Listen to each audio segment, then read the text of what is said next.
வேதங்கள் மொத்தம் ஓதி யாகங்கள் நித்தம் செய்து பூஜிக்கும் பக்தி அதிலும் உன்னை காணலாம். பசி என்று தன் முன் வந்து கையேந்தி கேட்கும் போது தன் உணவை தந்தால் கூட உன்னை காணலாம்.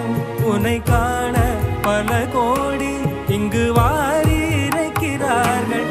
எளிதாக உன்னை சேர இங்கு யாரு நினைக்கிறார்கள்.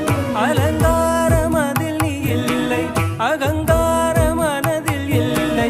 துளி கள்ளம் கபடம் கலந்திடாத அன்பில் இருக்கிறாய். உணர்ந்தேன் உனையே